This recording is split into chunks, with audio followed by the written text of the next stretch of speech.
Oh, the United States is making it clear it has the back of our closest ally in the Middle East. The White House saying in part, quote, Israel is a staunch ally of the United States, and we support its right to defend itself from the Iranian-backed Syrian and militia forces in southern Syria. We call on Iran and its allies to cease provocative actions and work toward regional peace. Joining us now is Israeli ambassador to the United Nations, Danny Danon, who is also a former Israeli deputy defense minister, and he joins us from Florida today. Ambassador, welcome. Good afternoon, Eric.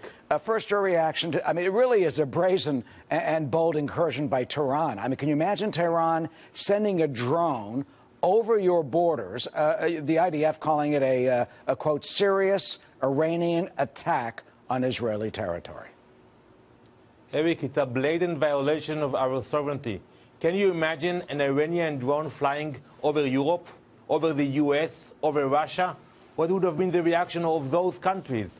What we saw yesterday was an example for what we have been warning for months. We cannot ignore the presence of Iran in Syria. They are building bunkers. They are bringing troops into Syria. Thousands of soldiers coming into Syria. And I ask myself why.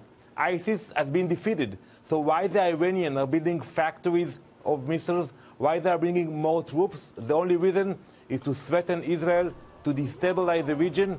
We cannot allow Iran to becoming the largest arms depot in the Middle East. Are you concerned that Iran could establish a base or many bases in Syria and even perhaps in Lebanon? Indeed. We have that information, and we said it very clearly. We will not allow them to put presence next to our border, because we saw what happened yesterday. It was only a small example of the future, and we know that they want to create chaos in Syria. They want to have the same instability that they have today in Lebanon. They want to have it in Syria. That is something that I think the international community should address. And by the way, Eric, it's not only us who are worried about the Iranian presence. Other Arab countries are also following very carefully what's happening today in Syria. So how do you fight back against Iran, not militarily, but perhaps in other ways, to prevent that? Prime Minister Benjamin Netanyahu has met several times with Russian President Vladimir Putin, for example, giving him that message that Israel will not accept Iranian bases and Iranian troops on its borders. Do you think that Putin will listen, and how do you get the world community then around to support you when it comes to Iran trying to extend its reach?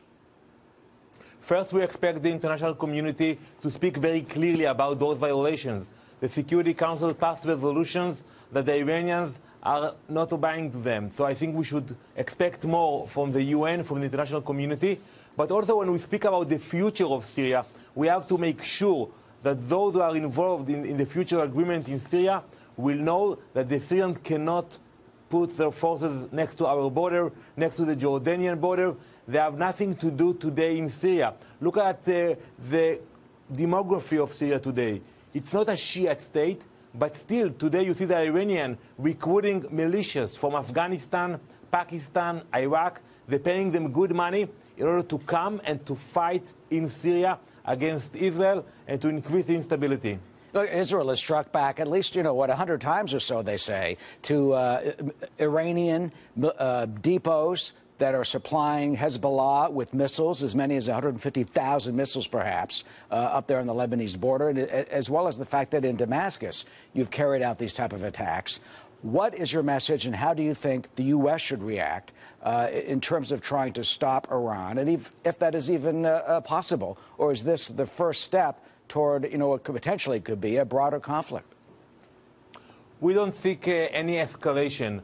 We will hope to see stability in the region. Also, we want to see the end of the violation and the atrocity in Syria. But we cannot ignore the fact that the Iranians are trying to build factories of GPS-guided missiles that can threaten any target in Israel. We cannot allow it. We will do whatever is necessary to protect our citizens. And we expect from our allies and other players in the region to be worried also, because today the Iranians are invading into the Israeli airspace and are threatening Israel, but in the future it will be a threat also to Europe and the US. Well, this was unbelievably provocative for them to send that drone over. They call it laughable, but still the danger and the threat is there from a nation that has called for wiping Israel off the map. Ambassador Danny Danon, thank you so much. I know you'll be back at the United Nations this week. You've called on the UN Security Council to condemn this, and we'll certainly see what happens. Ambassador, thank you. Thank you very much. Thank you.